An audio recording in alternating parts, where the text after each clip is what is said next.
All right, y'all. So I'm about to start this new series of videos where like every few uploads will be me doing a breakdown of a process I do, or like telling you guys about how I got into modeling, or just things that are educational. So there will be an educational series added to the channel where I just kind of give all the experience, share all the experience and knowledge I have with people who aspire to do what I do. I feel like most of you are here because you also have similar goals and like interests that I have. So just gonna give my little bit of insight. Also, I'll be trying to do like research before I do these to kind of not only give what my experience is, but other ways that you can go about these industries and go about these processes. So first, we're gonna start with me breaking down the ins and outs of my design process. I have some questions here that I'm going to answer just because it's kind of just helps me have a guideline. Being August. So the first question I'm going to answer is, how do you start your design process? Is there a specific step you always begin with? I guess I would say that my design process starts with research and development. Throughout the years, I've had a lot of experience in just like working with clothes. I used to sell vintage, so I have like over 5 years of experience of just like digging through clothes, examining clothes, and like seeing clothes all the way from like 1940s to modern clothes. And that kind of was my natural base of like research and development. For a while, I was able to like design for almost 2 years when I first started my brand without doing much like research or like looking for inspiration or anything, because I had such a vast knowledge and like so many pieces in my closet and just like so much experience that I saved up kind of. So it allowed me to build from there. And I think that's how my design process used to start, was just like my design process was like heavily driven by reference pieces and things about vintage stuff and just like pieces I really like to wear daily. And then from there, I would make adjustments. Either I could be combining two references or just like editing it in the way that I feel like it could be better, or the way that it just lacks to me. So now I can say like I'm kind of back to doing that research and development. I'm kind of at a place in my design career where I'm searching for that like identity. I'm searching for my specific style that I will always be known for, or like this era of me will be known for. So I've kind of taken a step back and I'm back at research and development and just like how I can build from there. What is really important to me, what inspiration, because I don't think that you need like 20,000 different inspirations to make cool clothes or to make a cool collection. You really need just something that's important to you, a clear vision of what you're trying to create, and like, yeah, just like something that's meaningful, because there will be days where you don't want to make anything. There will be days where you don't think you're good enough, or just like you have that mindset of being defeated. And what will really help you push through that is like having something that's important to you, creating in a way that you're proud of and like inspired by, and that's true to you. So this year, I'm kind of focusing on just like, or at least this month, I'm focusing on finding those things that really, really, really give me inspiration, that mean a lot to me, and that I can use to express myself through clothing in a cohesive way. Like this year, I really want it to show that I have a distinct style or a distinct aesthetic. So that begins with research and development. When I say research and development, I'm talking Pinterest, Tumblr, mood boards, journaling, looking at old pictures of myself, old outfits, and then also like crossing that with what's hot now, what trends do I think are going to be next, and what is like current in my life at the moment, what I really like at the moment. And then also the last way I kind of consider my research and development is like, how can I make a big statement? How can this push the fashion industry forward? How can this push the culture forward? What would be huge? So those are 3 ways I really start my design process: research and development, cross-testing that with like where the industry is, what the trends are, and like what I think is coming next. And then lastly, trying to think of what would make the most noise, what would push the culture forward, and yeah, just like what I would be proud to put out in a way of like it improved the world. And lastly, just like considering how I could push the culture forward, how I could improve the fashion industry, or just like make something that's never been seen before, or that just like, I want to make big bangs in the fashion industry. I want it to be like, wow. So that's like my last consideration, just like, how can I do that? Second question I'm going to answer is, how do you gather inspiration for your designs? I kind of touched on that in part one, but it just starts with different online resources like Pinterest, Tumblr, Reddit. And then also I have a bunch of fashion books. So I do like to take time and just like read those books. And oddly enough, like I find a lot of inspiration from looking within and looking at my past. So I take like all those different strategies and create mood boards, create Figma boards, and just like, I also share that with friends. And that's kind of just like, and then also what I'll do is I'll compare all these things that I'm compiling to where the culture is now and how I think it correlates and how I can show a relation between like whatever is inspiring me in that moment and like what is happening in the culture or what is the change I'm trying to make. The third question I'm going to answer is, do you have a specific theme or story you want your collection to tell? When I'm designing, this is the ins and outs of the design process. When I'm designing, honestly, that's not anywhere near being the first thing on my mind, but as it goes, I start to like build that story. Let's say when I'm designing a collection, I create 20 concepts, whichever of those 5 or 6 I decide to actually create for that moment, they are all cohesive and they all tell the story.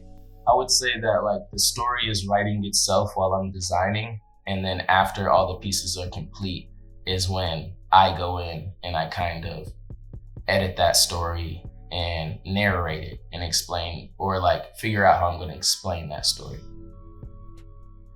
Next question is, what tools do you use for sketching your designs? Right now I sketch on Procreate and in my notebook. So I'll take pictures that I sketched in the notebook, screenshot that over to Procreate, go over that, and then and then from there tech packs and whatnot. How do you decide on the color palette and materials for your collection? Really, I have already, since the brand's been going for a few years now, I kind of know what colors the brand kind of like represents to me. So I go off of that, and then also I like this like faded vintage wear effect. So there's only really a couple colors in that like world, but browns, greens, blacks, grays, and creams, just like the colors I've always liked to wear. How do you create the first prototypes of your designs? So when I get past the beginning design phase and it's time to create prototypes, I usually start with sampling locally. So my brand used to be 100% manufactured in USA and Los Angeles. And I've built relationships with multiple manufacturers who just like really make good stuff and they have decent prices for me. So I start off with creating a sample locally. And depending on where I want to manufacture that, I will either share that sample with the next person that's going to make it or ship it overseas to my Chinese manufacturer. So when I create my prototypes, I just start with bringing my idea, the reference, the sketch, the tech pack, and the fabric, all of that, all the accessories, all of that to my manufacturer, and then they create me a sample. What challenges do you often face during the prototyping phase? I think the biggest challenges in the prototyping phase are making sure you have all the details written down, making sure you're super familiar with the fabric and the design that you're attempting to create, finding the right references, because it's really easy when you have references to give your manufacturer. And then just the better you get at making tech packs, the more familiar you are with the fabric, the better you can express it. The biggest issue is just, not getting back what you thought you were creating. And oftentimes that's because beginning designers don't know how to describe precisely what they're looking for. So I think the toughest issue I run into is just like really having that attention to detail and not being in such a rush, taking the time to really study and focus on the one piece you're making sure you don't overlook any details, and that'll really help you get back the prototype you're looking to get back. How do you choose the right fabrics and materials for your designs? I do go out in downtown LA Fabric District and study fabrics a couple times a week. I'm super interested in fabrics, and I'm often trying to figure out a way to like manipulate a fabric to look like another, or to like feel like this or that. Like I said, I have a background in vintage, so there's a lot of military references and a lot of military influence and a lot of vintage influence that kind of steers me in my direction when I'm trying to choose fabric. I like a lot of ripstop for like pants, and I like a lot of really thin cottons because the shirts that are in vintage are like these thin, worn down shirts. So I'm kind of just like, when I'm looking for fabric, I'm looking for something different. I'm looking for something that might pop or that I haven't seen before. But then also I'm using my reference of just like what I've liked to wear so much and what kind of brought me here. How important are fittings in the design process? Honestly, that's something that I hope to do fittings more this year, because I think that it's really important to just like, even if you just have people coming over just to try on references, when you see it on body, then you can make notes, and those are notes that you can bring to your manufacturer when you create your prototype. So I think it's really important. It's something I haven't got to do a lot, but I have been a fit model a lot, so I've been able to see up close and personal how important it is to the process. And I would definitely recommend doing some fittings, even if it is with like references, so you can make those notes and those changes to really make the piece unique. What do you look for during fittings with your models? Just edits you want to make. When you have your model and you're doing a fitting, you're really just trying to focus on the edits that you want to make. And like, it's also a time where you get to learn and kind of see if you pinch this over here, or if you pinch it 2 centimeters down there, like how it changes the shape. And those experiences really will help you get better and more familiar with designing clothes and expressing yourself and how to express it. How do you decide which pieces make it to the final collection?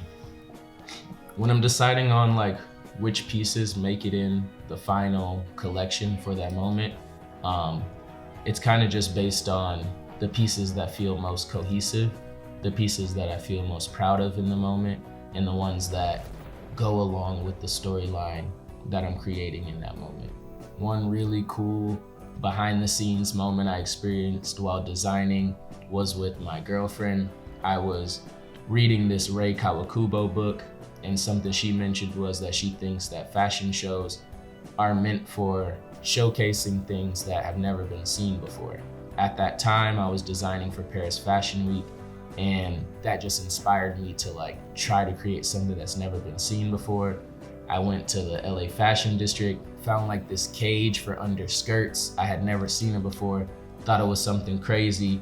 And when my girl walked in from like the gym, she was just like, "Oh, you got one of these," and named it immediately. So like she was familiar with it. It's used often in her culture. So like it immediately like shot down my hopes of this being something that's never been seen before. And I didn't know where to go from there. Somewhere down the line, I asked my girl to help me sew something, and that cage skirt was still on the ground. And she started to mess with it and mess with these fabrics and like drape it over. And at some point I was just like, stop, because I could see what it could be. And I knew who I needed to take it to like complete that vision. And that one piece really became like, actually I think I text my girl and I asked her like, yo, can you mess with this skirt, try to create something, like we need to make something that's never been seen before. And from that entire like process came the very best piece, I think, in my Paris fashion show, and I think to this day just one of the pieces I'm most proud of being created. How do you stay motivated and inspired during the process? Honestly, you won't be motivated and inspired the entire time. This goes back to something I said in a different part, where you just need to like have things that really are important to you. You really need to spend time with yourself, figuring out what's important to you from so many aspects. Like, what's important to me when I'm trying to create? What am I trying to like say? How is this special to me? And then also like, who in your life is important to you? I pull motivation from like not wanting to let my mom down, wanting to impress like my nieces and nephews, wanting to be able to be that uncle that could help them with everything. I have a big, like, my biggest goal in the world is to be like known as the best designer ever, at least in some certain era. So I really pull a lot from there, but sometimes, yeah, you just feel no motivation or inspiration, and that's where like loving it comes in, and that's where like having the mindset of just like, it doesn't always have to be fun. You don't always have to be motivated or inspired. You can still create. And also taking productive breaks or taking healthy breaks, you know what I mean? So I'll build Legos, or I'll read a book, or I'll go to the park with my dog and like throw the ball, or I'll journal. And all these things kind of like just refresh my mindset, help me find a more positive energy and feeling, and then that helps me keep going. What advice would you give to someone who is just starting their design journey? If you're just starting your design journey, I would say do a lot of research, study, have the understanding that it's not always going to be fun, and yeah, like get better at the skills you're going to need. Like get better at graphic design, get more familiar with fabrics, figure out the identity of your brand. Like take a lot of time to just sit there and write and mood board and figure out exactly like what it is you're trying to create, and take your time, be patient with yourself, and yeah, just try to like really do it for like creating art and nothing else, you know? Are there any mistakes you made you think others can learn from? I think the biggest mistake I made that you could learn from is just like rushing the process, wanting to like please different people or just like be so consistent, kind of letting the money drive me, or the desire to make more money from it drive me. So that made me rush the process. And then being under the misconception that it always was going to be fun, and being under the misconception that I had to like, being under the misconception that the brand you're creating now, or the thing that you're starting right now, has to be in line with what your big end goal is. Like when I first started my brand, I knew like, man, I want to be the best ever. I want to be Margiela level. I want to be Virgil level. I want to be Marc Jacobs level. I'm inspired by these people. And that kind of steered me to try to make the most elaborate designs, the most amazing designs ever. Just like, and I wasn't on that level yet. I didn't have the experience. And most importantly, I didn't have the knowledge to express it to a manufacturer. So something that I know now that I wish I knew then would be that this clothing brand that you're just now starting does not have to be, you know what I mean? Like in your life, like this might be streetwear, and then next you might do women's wear, and then next you might do this, and then one day you work for LVMH and you start your own big brand, and that's when you do that. Like it doesn't have to be right now. Basically start at your experience level. Don't try to make things, start at your experience level. Don't try to make things that are just like too difficult or too advanced. You don't have to rush the process. What sets FNK Studios apart from other brands is that we always stay true to ourselves. And you probably hear that often, but there's been multiple times that myself and the team have chosen what's right, like artistically, and what feels right to us artistically, and what we think will push the culture forward.